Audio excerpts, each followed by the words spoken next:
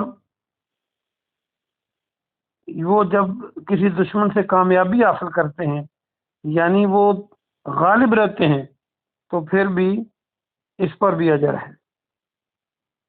اس لیے ہے یہ، بے شک اللہ تعالیٰ نیکوکاروں کی، نیکی کرنے والوں کا اجر ضائع نہیں کرتا۔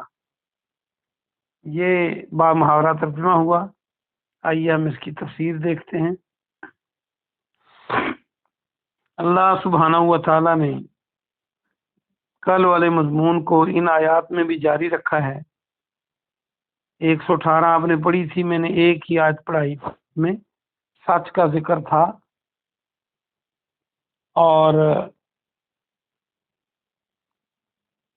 آج اس سے آگے اللہ فرما رہا ہے کہ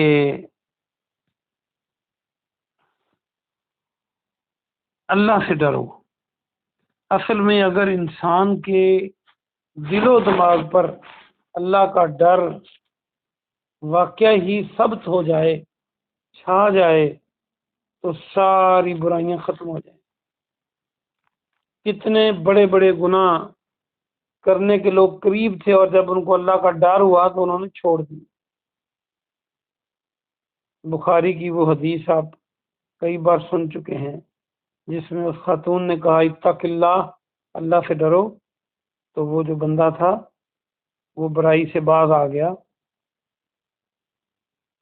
اور اس حدیث میں ایک نے والدین کا کہا تھا میں ان کی خدمت کرتا ہوں، اور دوسرے نے مزدور کی مزدوری کے بارے میں بتایا تھا، اور اس نے یہ بتایا۔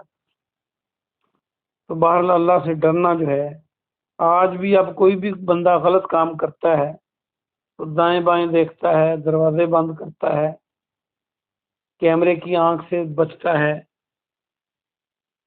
تو دنیا کے کیمروں سے تو انسان بچ سکتا ہے، لیکن جو اللہ کے کیمرے ہیں، جو اللہ کا نالج اور علم ہے، اس سے انسان نہیں بچ سکتا۔ تو کاش یہ ہمارے دل میں بات ٹھہر جائے کہ اللہ سے ڈرنا ہے، تو پھر کوئی بھی برا کام کرنے لگے گا تو وہ اللہ سے ڈرے گا کہ میرا اللہ دیکھ رہا ہے، تو اس سے باز آ جائے گا۔ اللہ فرماتا ہے اللہ سے ڈرو، اور خاص طور پر وہ معاملات جن کو اللہ ہی جانتا ہے، کوئی اور پہچان نہیں سکتا، جیسے سچ بولنا ہے، جھوٹ بولنا ہے۔ اس میں دیکھیں کوئی جھوٹ بول رہا ہو تو بظاہر کوئی ایسی صورت نہیں ہے کہ سننے والے کو پتہ چل جائے کہ یہ جھوٹ بول رہا ہے، حتیٰ کہ انبیاء کرام کے سامنے بھی لوگوں نے جھوٹ بولا، جیسے اسی صورت میں آپ پڑھ چکے ہیں۔ جب اللہ نے بتلایا تو پھر پتہ چلا۔ تو ایسے معاملے میں اللہ سے ڈریں گے تو اس گناہ سے ہم بچ جائیں گے، اور سچوں کے ساتھ ہو جاؤ۔ اب دیکھیں، ایک تو اس کا معنی یہ ہے کہ جو حق پر ہیں، جو سچے ہیں، ان کا ساتھ دو۔ لڑائی جھگڑے ہو جاتے ہیں رشتہ داروں میں، قریبیوں میں، تو ہم دیکھتے ہیں کہ ہمارا رشتہ دار کدھر ہے۔ یہ نہیں دیکھنا چاہیے، یہ دیکھنا چاہیے کہ سچا کون ہے۔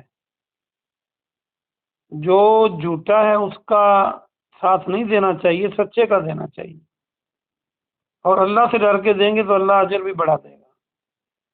ایک بات۔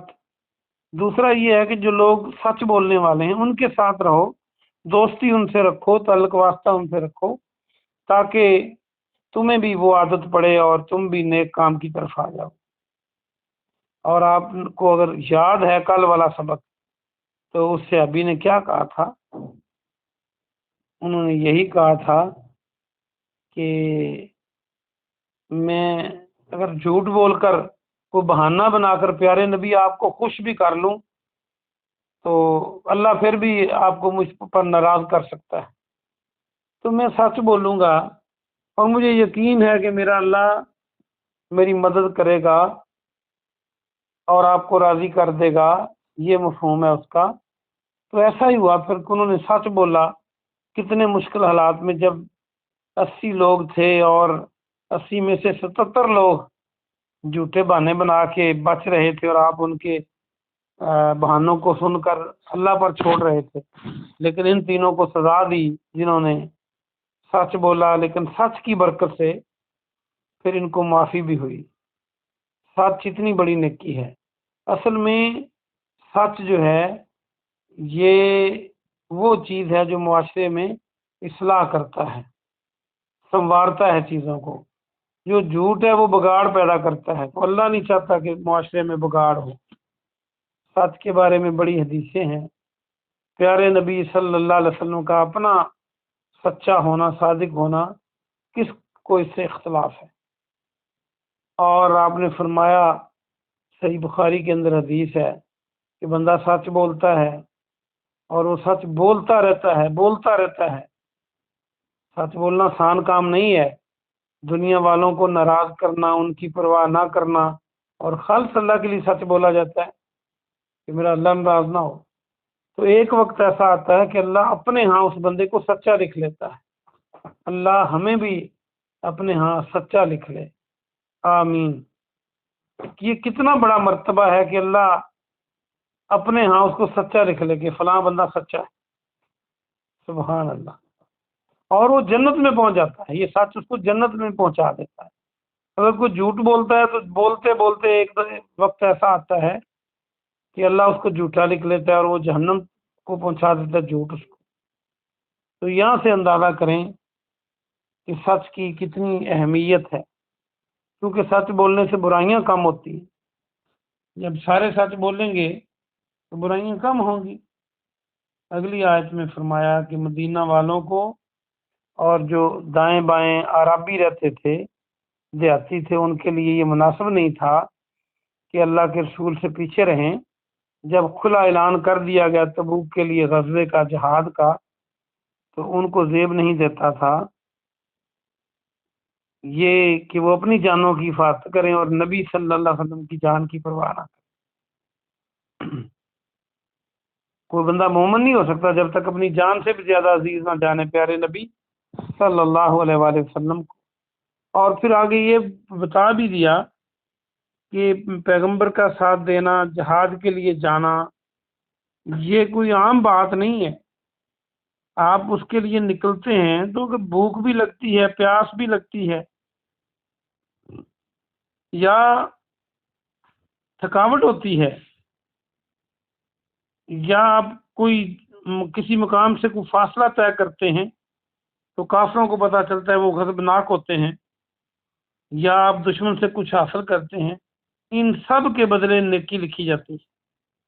اور دیکھ لیں قیامت والے دن جو ان قریب آنے والا ہے، ہم مر گئے تو ہمارے لیے تو قیامت ہے، یہ نیکیاں جس کے پاس زیادہ ہوں گی اس کو جنت کا اعلیٰ مقام ملے گا۔ جب دنیا میں جس کے پاس پیسے ہوں وہی چیزیں لے سکتا ہے، تو آخرت میں جس کے پاس نیکیاں زیادہ ہوں گی وہی بڑا چودھری اور بڑا امیر ہوگا، اور وہ اس کو اچھا مقام ملے گا۔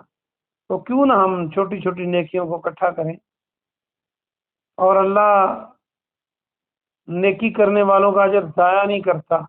یعنی اگر تم جہاد میں نکلتے اللہ کے رسول کے ساتھ تو ہر چیز پر تمہیں اجر ملتا، اس میں تمہارا اپنا بھی فائدہ تھا۔ اللہ پاک سے دعا ہے کہ اللہ پاک ہمیں قرآن اور حدیث کو صحیح معنوں میں سمجھنے اور اس پہ عمل کرنے کی توفیق عطا فرمائے۔ سبحان ربک رب العزت عما یصفون وسلام علی المرسلین والحمد للہ رب العالمین۔